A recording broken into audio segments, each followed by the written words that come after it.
Well, hello, and this is Hello Chaos, a podcast for founders really in the thick of it. That messy middle is what we like to call it. The questions, the pressure, the chaos no one puts on LinkedIn. There are no fairy tales here, just the real work of what it takes to start and build a business. Today we are on the show. Oh my God, this is going to be a good one because it's a hot topic for me and Debbie Simmons. She is a keynote speaker, an author, a leadership strategist, CEO of AnchorPoint, and now she's moved into really leadership consulting of a legendary legacy architect. Architecture of trust and legacy architect. Yeah. Legacy architect, which is, we work with upward bound companies to help them mature their brand, take it to the next level. Mm-hmm. And what we run into is maturity level of the leadership. They don't know how that works. And so brand management and brand success and company success hits a barrier because of the maturity of leaders. So I am so glad that you're doing what you're doing. I cannot wait to hear more, but welcome to the show, Debbie. And you're calling out of Texas, right? Yes, ma'am. Houston, Texas. But you used to live in our backyard in South Carolina, as we learned, the okra capital. Yeah, Irmo, South Carolina. South Carolina. Well, I'm excited you're on. I think this can be a fascinating conversation. But tell us, how did you get into starting CEO AnchorPoint? What inspired that? Sure. I think a lot of founders have very similar journeys, is that there's usually something in our past that kind of leads us where we go and why we create the things that we are. And for me, my journey started with a very painful point. And that was, my husband and I had wanted lots of kids. We got pregnant with quads and the boys were born early. And so I held them as they passed away. And in that scenario, I learned a lot of things. But what I really wanted to do was I wanted to figure out, eternity mattered at that point when you're holding children as they pass away. And I wanted to figure out, how can I be an impact player? How can I make a difference with the days and the times that I have? Because I wanted to live again, and I had to find a way to figure my way through that. And as I went through my healing journey, I really felt challenged that I should probably walk away from my engineering career and go into ministry work. And so I did that. And as I did that, doors continued to open. And there's some questions that I learned to do was to put down my question of why, because there's no good answer for that, and to ask the question, how do I survive? Right. And then how do I thrive? And so those became my questions. Grief process was survival, right? And then thriving was as I began to feel like, okay, I can do this. Now, what I was challenged to do was to start a nonprofit. And I don't have any clue. I have no clue what I'm doing. And I have a feeling that most people who found things don't have a clue of what they're doing. And especially nonprofits. So a lot of people we hear from executives of founders of nonprofit, they're like, it's because it's a cause, it's a mission, and it's great, but it's still running a business.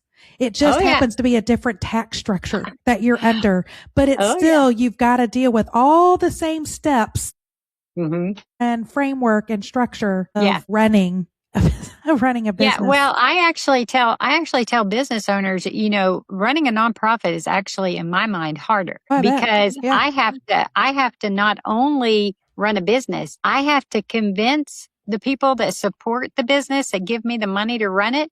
I have to convince them that I'm worth giving to when they get nothing in return. So I don't have a widget to sell or a service to sell them. I have to lay out a vision. Yeah. And a cause for them to be part of. And so, most of us, when we start this stuff, did it like I did.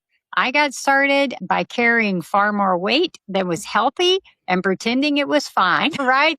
Doing everything. And I built this multi-million-dollar organization from scratch, led the teams, served families, and quietly built a system that depended entirely on my strength. My body eventually shut down.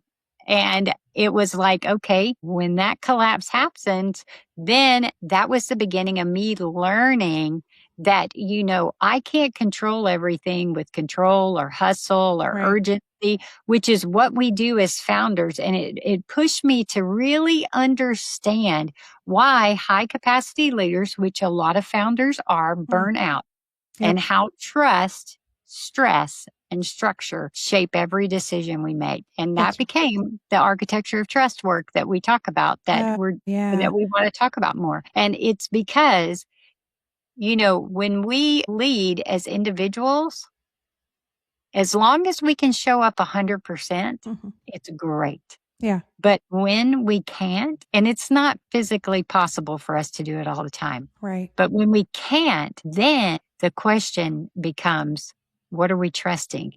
Hmm. And do we have the systems? Do we have the process there that can continue on, even though I, the founder, can't be 100% right now? Right. And not just system, but also the team Yeah. to lead Mhm. it.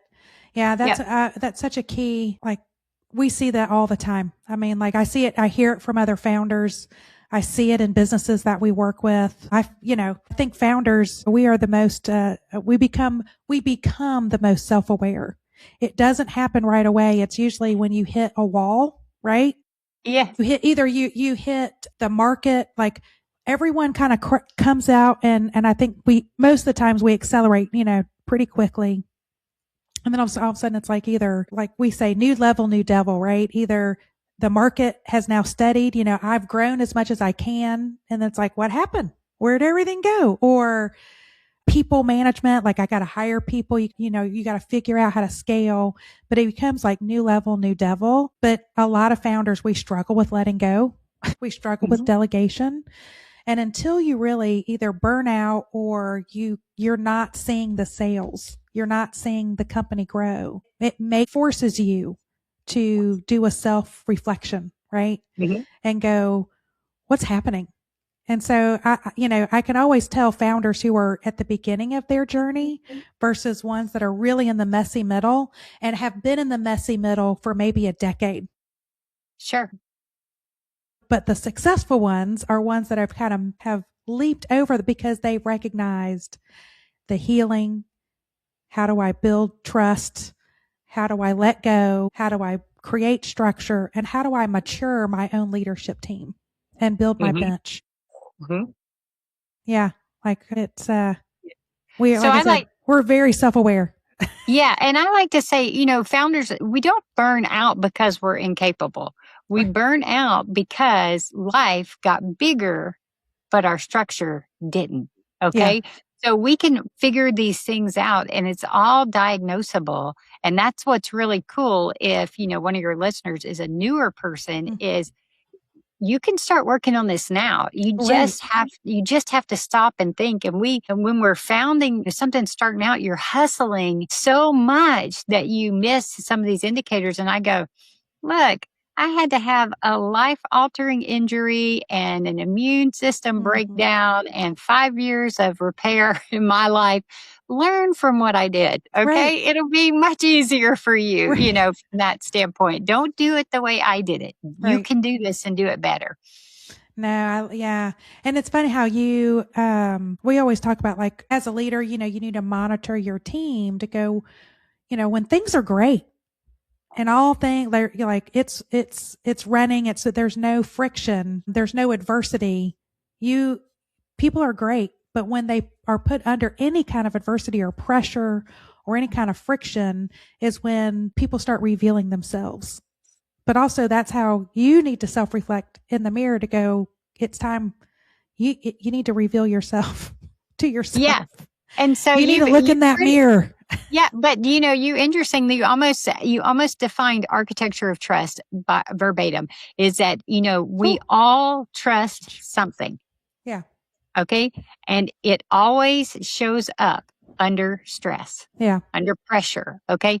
And so generally we don't have a people problem. We generally have a structure problem. Okay. And so, then the question is, I go, okay, what's showing up under pressure? And when I see what's showing up under pressure, I'm going, okay, what systems, and systems can include people, need to change in order for me to not respond that way? Right. So, so I think about like there's some common things. This is why it's so good for someone starting out is what I call your trust defaults. And our trust defaults are generally over functioning, control, silence, urgency, or outcome dependence is dependent on me. Okay. That's generally what we fall in, one of those things. So all we have to do to begin to get better is get awareness, because once you know, you can't unknow. Right. And so for you and I, all we need to do is stop and think about the last time the pressure went up on us. What did we do? Which one of those did we default to? Yeah. Okay. And if we can name that, then we can go, okay, do I like that? And the funny thing, the terrible and funny thing is that a lot of those things, control, hustle, urgency, and stuff like that, the world celebrates as success. But we know ultimately done over a long, long time will break us. It'll burn us out. It'll do all those things, right? And so what the world might be telling you success is not going to work long term. So, and what those things are, those are actually our survival mechanisms that we learned as we grew up. Yeah. Okay. And so if I go, oh, okay, when the pressure goes up for me, I begin to act urgently. I start hustling more, working, doing this, making sure nothing falls through the cracks and stuff like that. If I look busy, if I just go into panic mode. Yeah. Yeah. It's fine for a moment, but it won't work long term. So what do I need to change? Well, maybe I need to make sure that this staff member is empowered to do this piece, or this one is just, does this, and we're all in alignment and we all know, and just little tweaks. Okay. A little tweak in your system, then continue on. Guess what? The pressure is going to go up again, and let's see if the system behaves differently. And if the system behaves differently, that's great. Did it do exactly what we wanted, or do we need to tweak it some more? So all of these are just now, it's not an emotional game. It's just a data point. Right. It's information. Wonderful. I feel like we live in this as our team. I think we're really good at pivoting some of that information kind of on the fly, because we're dealing with companies where we're trying to move their business forward. So we use a lot of, like what you said, systems and tools, processes, like I call it decision frameworks of, we're going in and saying, okay, this is the vision of the brand. We all agree. We're all in alignment. But what does that mean? How does that influence our decision making to make those vision, those growth goals, and you look at it as the company or your personal, right? What has to change? Can't just, preference is not, subjective preference no longer can be used. So you've got to create some kind of decision framework that all has to be aligned, so that you're also building, so that you can empower people, but you're empowering people with clear boundaries. Yeah. So I like to say, it really comes down to kind of three things: decision clarity, leadership alignment, and structural systems. Yeah. We work with companies that have none of those three. Yeah. And I mean, a fun question, because a lot of times in those situations, it starts with the leaders, right? And literally, if you would ask the leader, the key leader, if I ask your top leaders what your top three priorities are, would they all be the same? Yeah. And the answer is no. No. That's right. When we are on board a client, before we do what we call a brand therapy workshop, which is really uncovering kind of where the friction is, where the company wants to go, but also then we try to uncover what's happening. Is it a people problem? Is it a process problem? Is it a system problem? Is it a leadership problem? And find that. But that's the number one, like, if I send homework out to 10 people, I get 10 different answers. Right. Every time. Which means by default, trust does not live in their system. Correct. Yeah. And so it's going to always be a problem. You're going to have competing objectives. You're going to have all these things. And so trust is, we know trust is relational, but now we're talking about trust is structural. And trust is the commodity, the structural trust we have to figure out how to protect. And those are the things that affect it. So when work with an organization or a leadership team? I mean, besides the prayer, how do you change that mindset that they need to realize that they need to mature themselves as a leader? Yeah. Okay. Yeah. Well, I mean, the one thing is if you just simply get a leader to be able to identify what their trust default is under pressure. Okay. What do you do when the pressure goes up? And, if they really Well, you asked them of like the one of the five, right? Yeah. Yeah. Everybody if you fits just, in the one of the five. Yes. And we all kind of do those things. Okay. If you ask them that and then they kind of struggle with an answer, then you can always go, if it's okay with you, I'm going to ask your staff what you do. Okay. Because the truth is, the leader's default mechanism drifts down into the organization. Yeah. And so if I operate with control, then decisions get shrinked and I become the bottleneck. And I guarantee you that's the way other people act in the organization. And we don't want to delegate out, things like that. So if I can get them to begin to see, and the question is, when you fall into one of those things and you behave a certain way, do you like it? Right. Is it working for you? Right. And the truthful answer is sometimes it works for a little while, but then I'll ask questions like, okay, in 10 years or even 12 months, in 12 months, if nothing changes, what will be the cost to you and to your organization? Right. And if you truly think about that, when I train people, they'll say things like, oh my God, I'm going to burn out. Right. I'm going to die. And I'm like, no joke. And I'm like, so does this work for you? Or my best people are going to leave. And I'm going, okay, you're a CEO, your best people leave. One makes 50,000. It's going to cost you 100,000 to replace them. If like double that. Yeah. I'm like, think about this, and so if we could make certain changes that didn't require you to fall in the default, wouldn't that be good? Right. And so I think it's, most CEOs operate on dollars, right? And speed. And what they need to understand is that these defaults slow down their speed. And so if it's slowing down their speed for accomplishing the objectives as they want, then it's costing them dollars. They're already paying for this trust tax, I like to call it. Now, the question is, do they want to figure out how to minimize it, right? Right. Because we have to work hard to protect trust in the organization or alignment drifts. And when it drifts, then we have a problem. So, but I think, for these young founders and stuff like that may be listening, these newbies out there, I mean, this is when you don't have a bunch of people reporting to you, this is a great way to figure out how to set yourself up for success, is to look at what do I do with me and how does it affect me internally, externally? How is it affecting my family? Yeah. And let me begin to make changes now so that as I begin to bring people on, we have a much faster. Yeah. And we have a much healthier environment, right? And we're going to, and maybe there's some healing work I need to do too, right? Yeah. I needed to control because I lost my boys and I couldn't control that, right? So in my life, I want to control everything if I can get my hands on it. And fortunately, God gave me 9 adopted children that taught me I controlled nothing. So that's how I got past that. 9 adopted? That's amazing. Yeah. Good for you. What are the ages? Just curious. They are 34 through 21 now. I'm on to grandma. I am Lolly and I have 15 grandkids. It's great. This is now the prime life. Your grandma name is Lolly? Yes. And my husband is Pops. So we go to Lollipop's house. That's cute. Yeah. Did you make that and set that, or those nicknames come from the kids?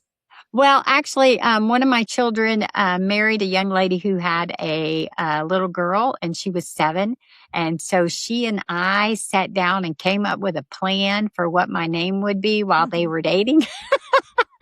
And she would come up with, how about grandma? I'm like, that's boring. Yeah. Let's do something cool. So we had this whole decision tree process that we landed on to get there, but she helped me do it. Oh, that's cute. I love that. So, I mean, you talked about delegation and control, but so that's the number one thing that we hear from founders, but also just leadership in general, because some have just been taught, right? You get into like a COO, just you adapt the habits that you either observed or what has made you successful.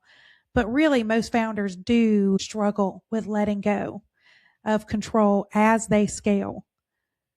So I'm going to flip it in two parts. What was your aha moment that helped you to start delegating effectively? And then that part to look at it from your working with other founders. How do you teach them to find their aha to help them to delegate effectively? Yeah. So this was something that I learned in the nonprofit world, which was super helpful. And it applies to all of us on our journeys as founders creating things is, first of all, in the nonprofit world, I have to raise a lot of money, right? Mm-hmm. So I need a lot of volunteers. Yeah. Right. Okay. So I have to figure out how I can convince people to come volunteer their time and give them things to do. Or I realize I can only do so much ministry and make so much impact. It'll be completely defined by me. All right. And so early on, I kind of adopted a philosophy that my main job was to figure out how to work my way out of my job. So my main job was to figure out chunks of my job that I could give to volunteers or eventually to staff and let them own it with job descriptions, all this good stuff and the accountability. But how could I do that? So I would always, and this is why it's so good for a person building a business, is I would always go, okay, what would my ideal org chart look like for if I had, at that point, it was just me. So let's say I had 20 employees and I was serving 1,000 clients a year. What would my org chart look like? Okay. And I would draw the org chart. And then the trick is you have to go in and write your name in every box that you are doing currently. Okay. Well, as you can imagine, I just wrote my name everywhere, right? Because I'm doing everything.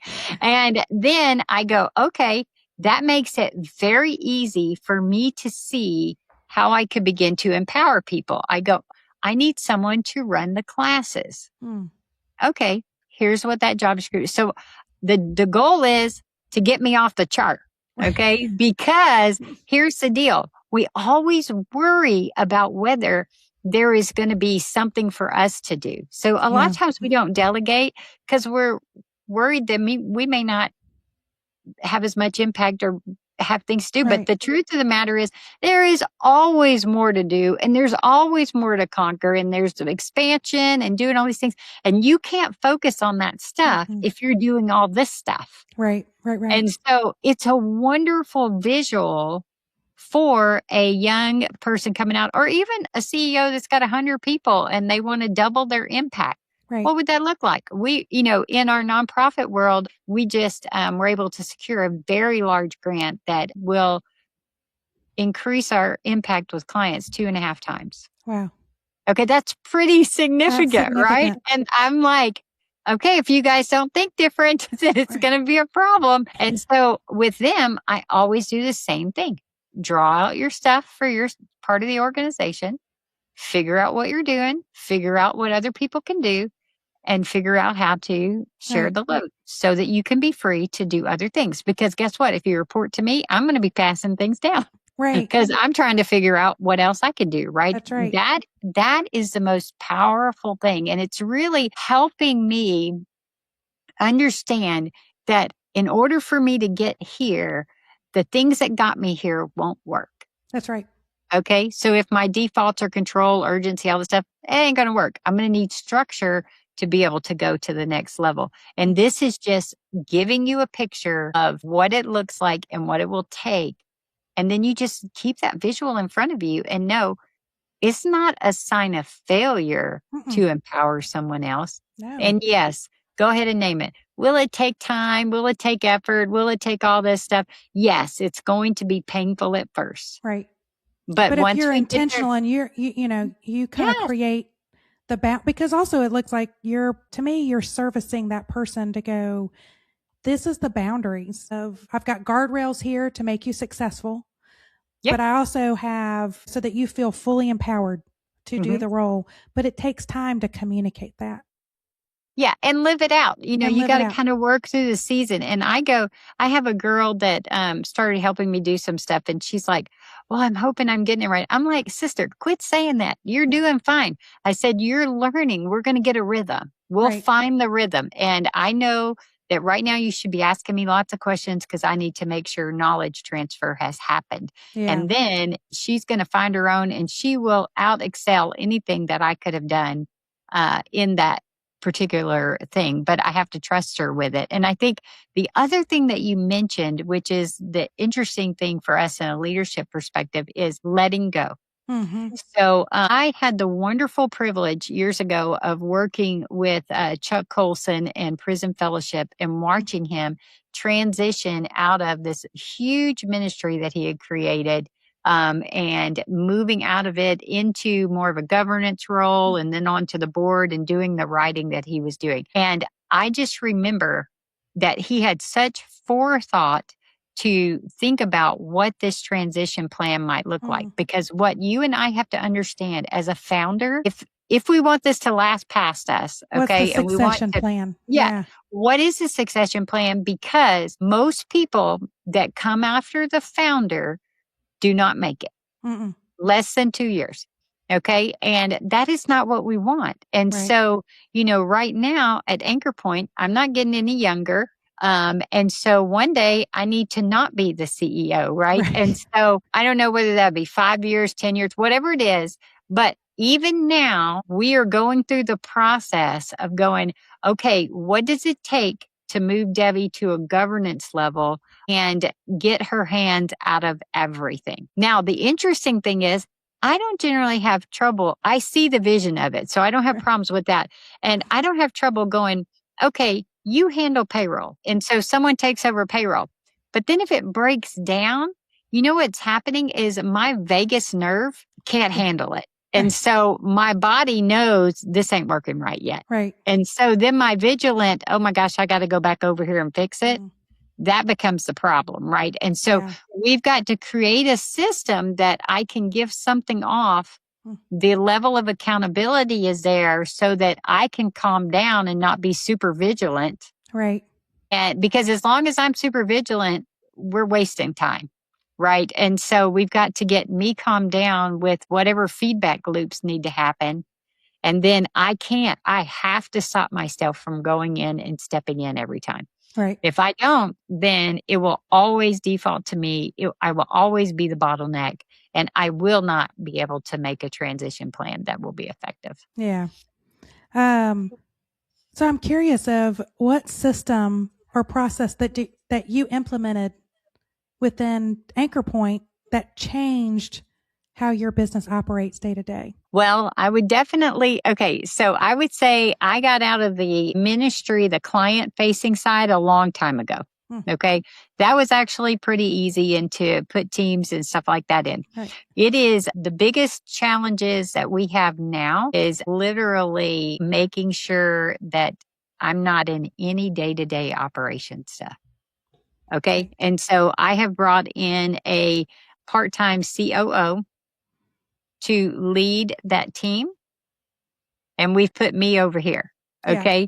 And he and I talk and everything, but I can't bypass him and go back to the accountant. Right. Right. And I have to honor that system. That is the process of getting us prepared to live without a CEO. And now it's interesting because several things have emerged as my team has grown in this process is you could tell where I was the bottleneck, like they defaulted to me for answers. Right. Well, that's not going to work long term. And if we want to get bigger, right? Yeah. And so it has surfaced some things. There have been some rough roads where we've hit speed bumps. And I'm like, I didn't have to be like that. And so for me, that's been, and I would say I know my staff has worked really hard and has worked really hard to grow. But you know what? The bigger growth has had to be in me in the willingness to let go and to trust that I don't have to be the answer for the system. Yeah. And that the structure can hold. And that's what we're testing, right? And we test it all the time. Yeah. And so guess what? Some days it works really well. Some days I'm talking to that COO and I'm going, we need to adjust this a little bit. Right. Because Well, I can't. every time you kind of, you hit friction, you try to smooth it Yeah. out, it's always going to reveal different Yes. things. And and so that's why I think it's fun for us to think of this as this is really a journey we're on. That's right. And we want to incrementally keep getting better so that we can grow and expand, make more impact, make more money, whatever it is that our desire is. And if we can do that, we will be successful at that. If not, we'll be limited by our capacity. Yeah. Oh, that's good. So what's been the most rewarding part for you? Well, in a ministry world, I love lives impacted, right? Lives changed for eternity. And to see, kiddos that are here that are now taller than me because we've been around 15 years. And I'm like, wow, you were here at the beginning. And then the thing I'm most excited about is the fact that we're going to figure it out, but we're going to figure out how to make this last without depending 100% on me. And we're doing great with that. And my team has risen to the occasion and they are doing good work and stretching and growing themselves. And I couldn't be happier with the hard work that they are doing. It's fun to see the aha moments go off into individuals and feeling more confident and prideful in themselves and their work. It is, I think that's the most rewarding part of our work. Yeah. And so I have to learn you and I have to learn to ask good questions, when they come to you with like, well, what are you going to do with this and that? And I'm going, well, what would you do? What would you do? They made a video of common statements that Debbie says. They were joking around and they were like, is that the question you should be asking? Or what is the question you should be asking? I'm like, okay, that's good though. Cause if I don't do that, then they won't think. We always let the other person do the hard work. Right. Yeah. And I'm like, no. You think, don't make me think. So what have you done? I know nonprofit stressful, this founder journey as you scaled and learn more about yourself, but also, and then shifting that into how do you develop leaders, overcome? How do you handle stress? And, is there a routine? What's your out, expression? Well, I already told you under pressure, it's control. So I've had to really learn that. But the truth be told is that, 5 years ago when I shut the truck door on my leg and got that injury that I couldn't heal and, ended up with immune breakdown and it took me a year to get it healed and 5 years to figure out how to get my health back to where it needed to be. That just stopped me to say, it should have killed me. So do you want to be here long term? And if you want to be here long term and you want to be making an impact, then you, Debbie Simmons, have got to figure out how to change and take care of yourself. Yeah. Because if you don't do this, then it is literally going to kill you. Your life, the way your life is, because I did not realize, obviously, most founder people run at very high levels. You tack on 9 children to that. You tack on big ministry. You tack on, anybody that looked at my life would go, yes, you have stress. And I was sitting there going, it's a pretty good day. It's a 3 out of 10. And they're all going, how can you not be a 10? And the problem was I had lived so long that way that I didn't even realize there was a problem. You normalized everything. Yeah. I mean, when we figured out how to get my body to calm down, I was like, is this what it really feels like? I feel like I need to sleep for 6 months. I'm like, I don't know how to operate like this. Right. And so I had to learn how to listen to my body tell me what it needed. And I needed to make adjustments to make it happen. So did it alter the way I eat? Yes. Did it mean I do supplements? Yes. Does it mean that I figure out how to get respite in there or just time for focus and kind of making sure that I'm the best person I can be? Right. Yes. And so, and then does it include movement or exercise? Yes. And so I would say those are the more important things that I've had to learn in this kind of second season because I don't want to not be around as Lolly. Right. This is the best time. And I'm like, I can't miss this. And I certainly don't want to be sitting on the couch with my leg in a bandage. So, I got to do this. And it has been so valuable for me. But I also think the more that I learn to operate that way, then that means I make sure good structures are in place. Then remember, my people begin to mirror me. So the healthier I am in those things, the more that they become healthy. And that is probably the biggest blessing that I can give them. Yeah. Is showing them how to do that right. And so that's where the biggest changes have come in me. But if I need time off now, then I figure out how to work it in my schedule. I still work too much, but I do figure out how to get it in there. You got to schedule in the fun too. Well, and I think yesterday I was like, for some reason, I was kind of melancholy was the word I used. I probably had too much sugar the weekend before, but I was like, I'm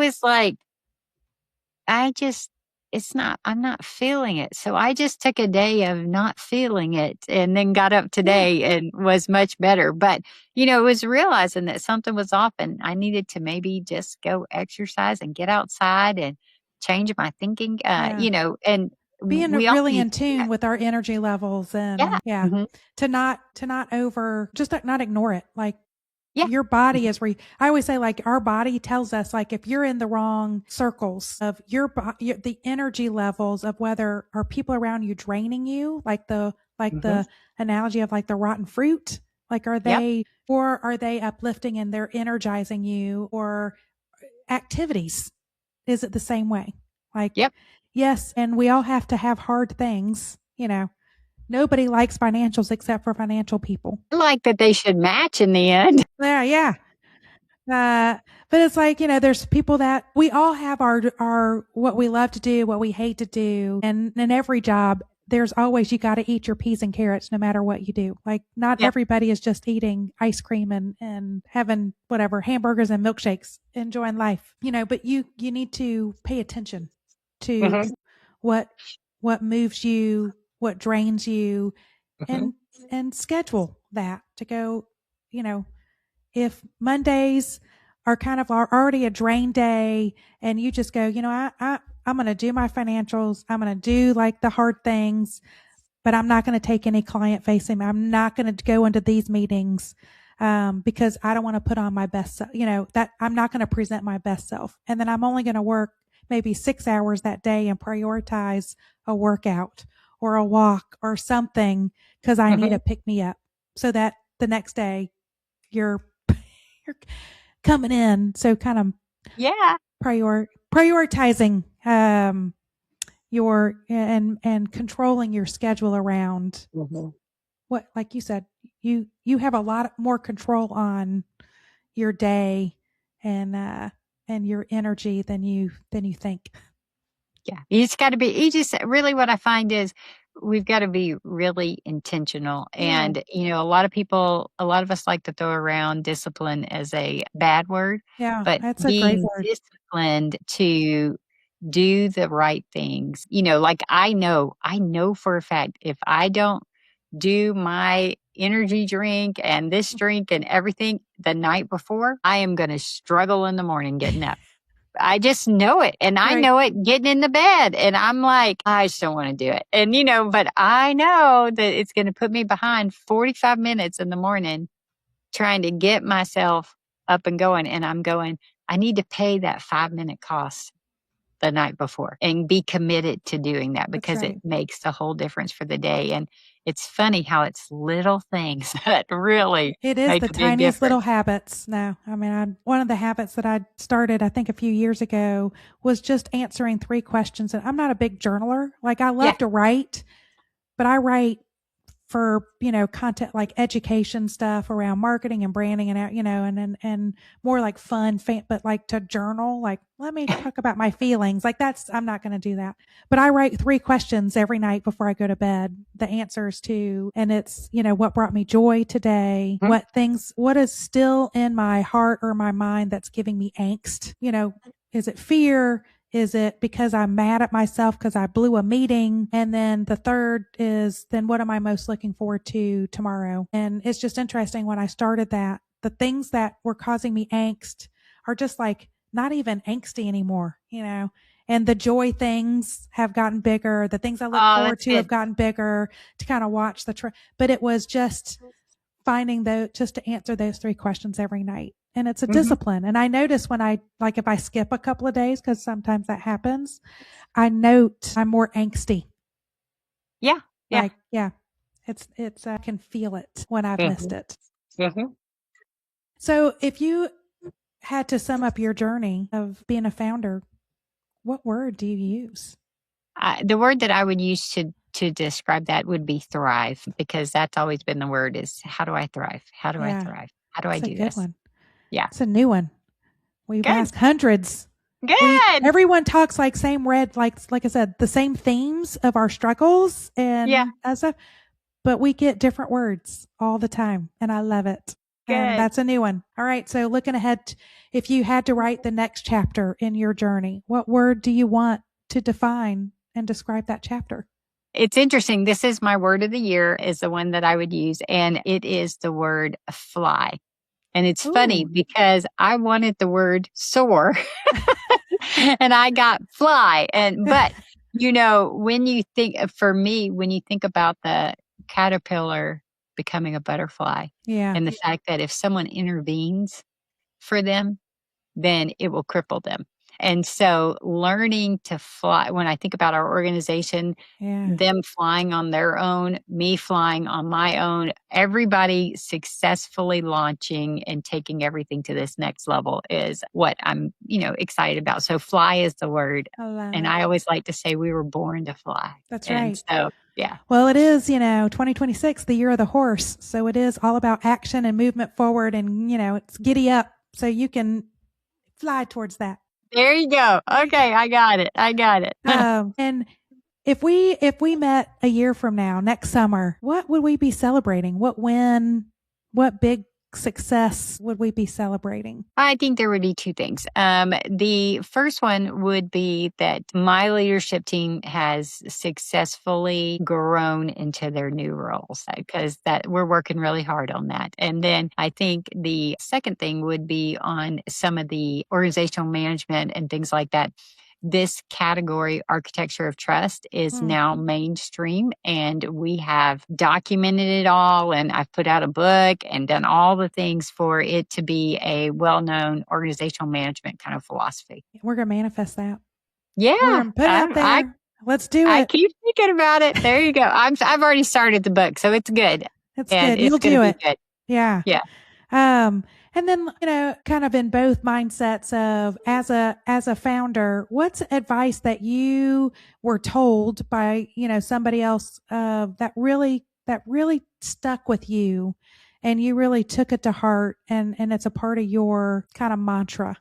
Did you get a piece of advice that really resonated with you? Yes, and in multiple different ways, but it really was highlighted as I went through losing the boys. And that is that we all will leave a legacy. The question is whether we will determine what legacy we leave. And the way we do that is we do that by living a legacy now so that we can leave it later. That's And, it. everything we do has impact, has lasting, impact that can be for good, for bad, Mm, whatever. But live your legacy now so you have a legacy to leave. that is great. Mhm. I'm assuming, is that going to be the title of the book? No, no, no, no. But Or the I like that. subline? But that's I like good. that. That's a good one. And then what advice if you had to, like our listeners, our founders, Mhm. because that's a good piece of advice. Excellent. But what advice that you would give other founders of how to scale, how to lead? Sure. I would say probably one of the things that they could probably take home that would be really good is to remember that clarity beats adrenaline every time. Mm-hmm. Yep. Yeah. That's our theme when we come in with with helping companies kind of accelerate their growth. There is usually a lack of clarity Hmm. and a lack of alignment. So there's always misalignment, and it's because there's not an alignment of vision or a clear vision. Sure. Yeah, yeah, that's good. Yeah. So we think we can hustle it, and really clarity would probably be Yeah, service better every yeah, time. that's great. All right. Well, like we could talk, I think, for a long time, Demi. So much alignment between what we do. But I appreciate you being on the show. Yeah. This is fantastic. Before we go, though, where can people reach out to you, learn more about your organization, Architect of Trust? Yeah. So I would say one, I have a free gift for your listeners if they would like it. It's called my book, which that's already been out. It's called The Heart of Legacy, and it really will give you a good understanding of my founder journey and how AnchorPoint got started. And in the center of it is wonderful tips for helping you be faithful, focused, and fearless.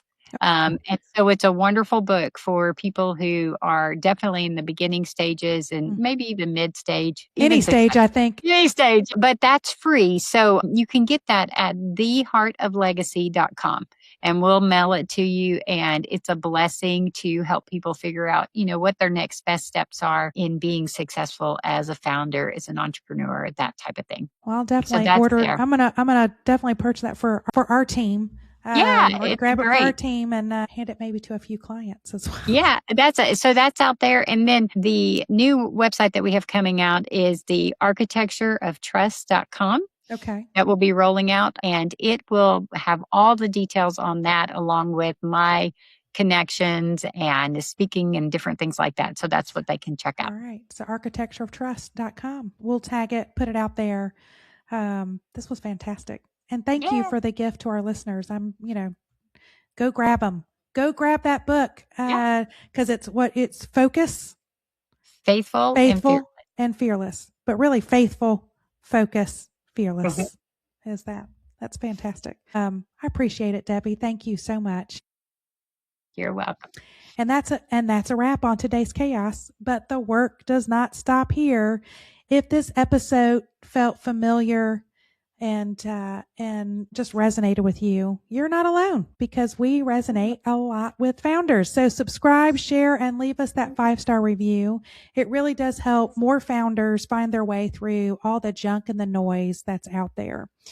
And if you're craving clarity, not more chaos, our sponsor, Bright Marketing, offers a founder clarity sprint designed to help you get unstuck, focused, and moving forward with more confidence. You can explore that along with more founder tools and episode at orangewhip.com. That's orangewhip, WIP.com. That stands for work in progress because that's what we all are. Or you can shoot an email to hello@orangewhip.com. Until next time, stay curious and stay scrappy, and we'll see you again next week.